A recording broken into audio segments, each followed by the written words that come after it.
Welcome back to my channel. The deep feminist in me is getting like a contact high as a Canadian. Vice President-elect Harris just has given me so much hope. There's so much work to be done, but we needed this. So feeling really good. Today's video has nothing to do with politics, but it is a class project that I did for one of my college classes, and I thought I would share it with you. It's a vlog.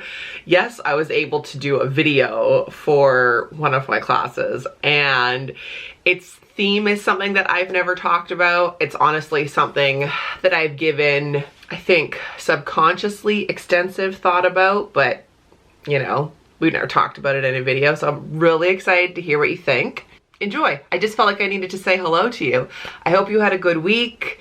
I cannot believe that this video is going out on November 15th, which means then we're only going to be two more videos till potential Vlogmas, whatever that's gonna look like. As I'm filming this intro, I haven't had my class yet where the video is shown because it's like a presentation. Side note, we had the option of either doing a paper or doing some sort of like creative presentation, and clearly I was gonna do a video. So enjoy, let me know what you think. I don't want to spoil it, but at the end of the video, I would love for you to tally up your number and tell me, and just let me know what your thoughts are and your response, if this is even something that you've ever thought of. I hope you enjoy this video. I'm really proud of it, and thank you to my friends and my sister who helped me with it. Okay, enjoy.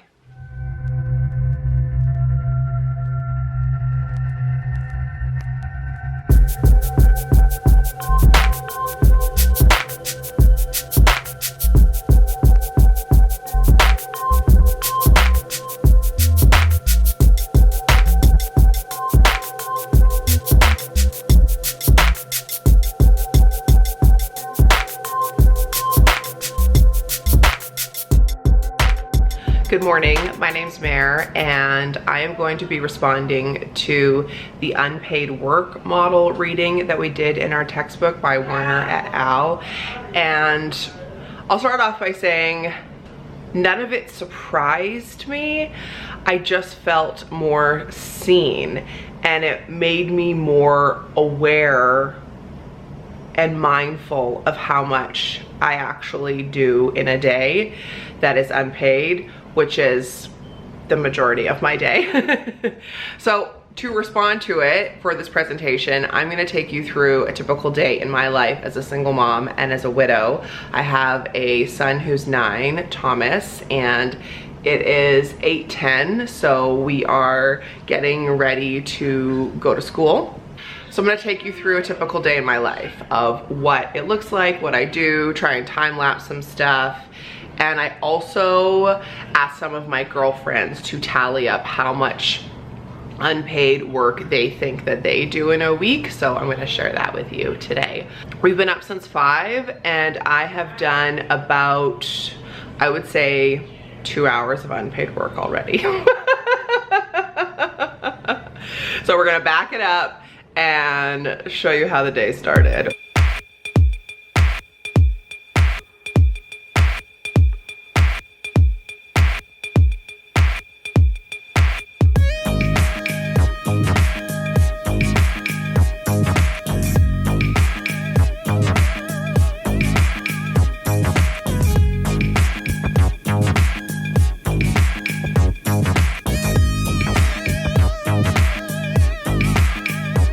One thing that I can already tell off the bat already at 8 a.m. that I am not mindful of is just how much I do in a day without realizing. So I've already made Thomas breakfast. He's already had what we call second breakfast because he's 9 and he's growing. And I have just made, as you saw, my smoothie. And I haven't even taken a sip of coffee yet. We've been up since 5, so cheers to you. If that isn't like scream single mom life, I don't know what is. But we're gonna go to school, and in realizing I will also be taking out the garbage and the recycling and then driving him. The unpaid work model, the part that like really stuck out to me was any work that if a third party did it, you would pay them. So things like laundry or cooking or, you know, garbage, recycling, chauffeuring. So let's hop to.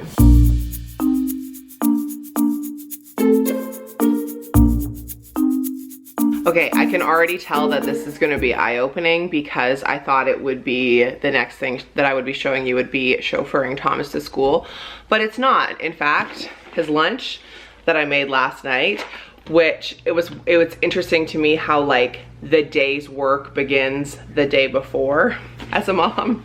So lunch made, healthy, you know, abiding by all the school's guidelines, etc. And then I have his like reading duotang. So this signifies a few things for me. One, a lot of home teaching. You know, he has a reading goal that he has to hit every week, and he has homework that he has to do. As well, my son Thomas is autistic, and he is also deaf, and he has a cochlear implant. So for me, a lot of my unpaid work is paperwork. I would say having a special needs child, which also we read a few chapters that resonated with me about people who live with special needs for sure. And I think, you know, having a special needs child, a lot of it is paperwork. A lot of it is appointments and admin and making decisions and speaking to his team. So for example, my son has a team at his school. He has a team of doctors in Kelowna, and he has a team of doctors at Children's Hospital. He also has 1, 2, 3, 4, 5 private therapists who come into our home and do things. So it's coordinating all of that and trying to stay on top of it and make sure that he's getting the proper care with no like training. So if I was getting paid to do this, someone would be teaching me how to do it. No.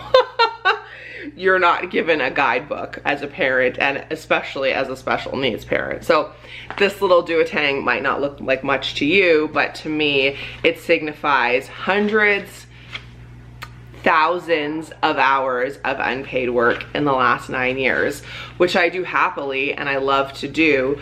But for the unpaid work model, it's quite mind-blowing just to think of how much admin there is to do. So we haven't even left the house yet. It's 8:20 and I've already thought of so many things that would go under this category just by these two little examples.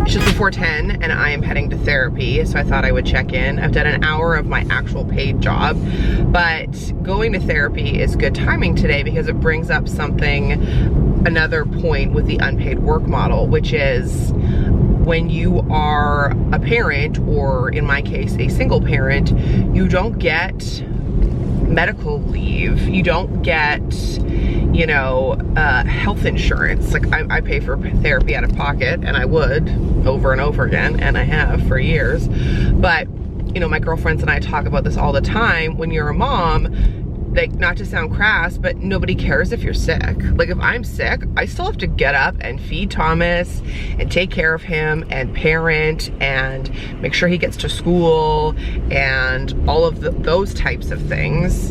And now with COVID, I mean, if I were to get sick, it would be even worse. You know, no one would be able to come into the house and that sort of thing. So not only do you not get medical, like, sick days, nobody else is doing the work. So it is, you know, it's just another interesting aspect of the unpaid work model.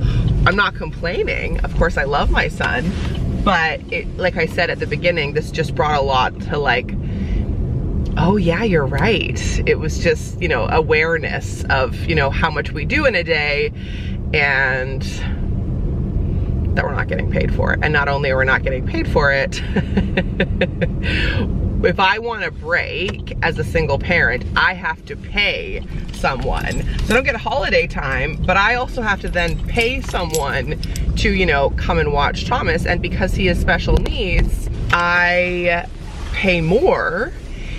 So I call it respite. You know, I can't just have like a neighborhood child come and watch my son. So it's a lot of, it's a lot of interesting things when it comes to like health. Okay, now I'm gonna go to therapy. Now it is 2:31 and now I'm going back to pick up Thomas and it is snowing, which makes me think of another thing and the unpaid work model is like all the maintenance. So maintaining your vehicle, maintaining your home, cleaning, the grocery shopping, all of that maintenance, shoveling snow, mowing the lawn, sweeping, you know, the steps, all of that sort of thing. That's all more unpaid work. I'm here a few minutes early, so I thought I would address something else that really stood out for me and a lot of my girlfriends who did a little bit of reconnaissance in their own lives and added up their own unpaid work. A large portion of it you can't even show on camera. I can't time lapse it. It's the mental capacity. It's the mental aspect of like who needs to be where, what do we need to do, what's happening in 3 weeks, what happened 3 weeks ago, like timing stuff out, meal planning, grocery shopping, do we have enough this, do we have enough that, like when was the last time I did X, Y, or Z. The mental, like it's just constant from the second I wake up until the second I go to bed. And speaking of sleep, another thing, you know, this isn't necessarily work, but talking about being a single parent, when I reveal to you how many hours in a week that I do unpaid work, you might be surprised, but something to keep in mind is I haven't slept past about 5:30 in 9 years. And so my work day starts at 5:30 in the morning, the second Thomas comes into my room, and he goes to bed at 8 p.m. And the majority of that time is spent with him and working. And then even once he goes to bed, it's that mental capacity, or it's the admin, or it's the accounting for our home, and it's the bills paying and all of that sort of thing. Again, I'm not complaining, I'm just using it to illustrate a point about the unpaid work model. And that has been really eye-opening for me and eye-opening for a lot of my friends as well. But don't want to be late for work. Picking him up from school. So we'll be back.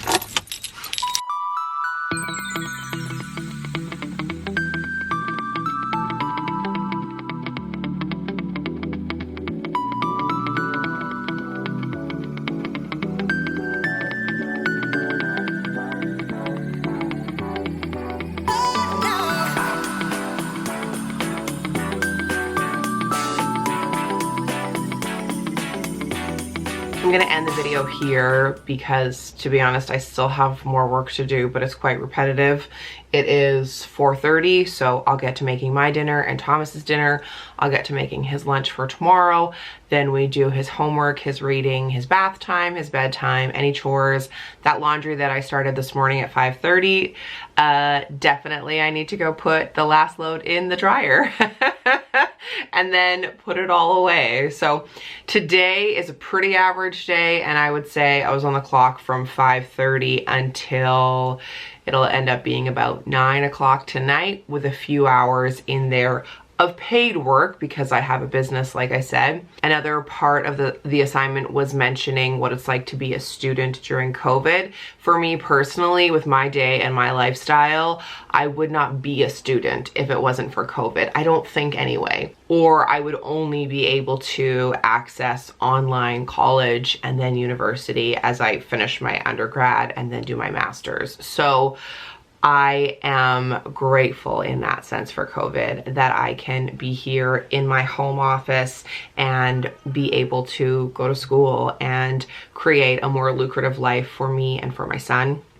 And I've already seen that once. He was sent home because he was coughing, and I was able to leave a live lecture in class here in my office, go pick him up, come back. I only missed 20 minutes and continue on as if nothing had happened. Whereas if we had been in school, in a physical school building, that wouldn't have happened, and then who knows how much school I would have missed. So I am very grateful as a student that I'm able to access more courses due to COVID. Okay, so for the hours, one person who has an 18-year-old says she does about 20 hours a week, but she also noted that it would be way more if her daughter was younger, and that she has a small home. Her house is 1,200 square feet, and so she said, you know, her cleaning, etc., doesn't take quite as long as someone else's might. Another single mom that I know, her daughter is, I want to guess 12. She said 32 hours, and then I called her out on that and said that's total BS for sure. It's way more than that, and she admitted. Also, like on that note, like her admitting like, oh, I'm probably underselling myself. It's like me a couple times in this video as I've been filming, I've caught myself apologizing for telling you how much work I do in a day. What's that about? And then a friend of mine who has 2 children and she's a single mom, she said about 85 to 90 hours a week. Another one told me she does 50 hours of unpaid work, and she told me when I asked her to add it up, she's like, I'll do this for you, but I may cry. And then she said, so she does her 50 unpaid hours, and then on top of that she has 3 paying jobs. Oh, and then I had another friend who said she added all of hers up, and she didn't give me a total, but she said from about 6:30 in the morning until 9:30 at night she's on duty. For me, as you've seen, it's about 5:30 in the morning, and that for me, side note, is a sleep in until Thomas goes to bed at 8, and then I do about another half an hour to an hour of work. So it adds up to about 100 hours a week, and say, let's just say for a round number, $25 an hour. So that would be $2,500 a week. That'd be an extra $10,000 a month. My like unpaid work could easily be my profession and my career. So that was very eye-opening to me. I would encourage you to do the same. I would love to know how many hours of unpaid work you do per week.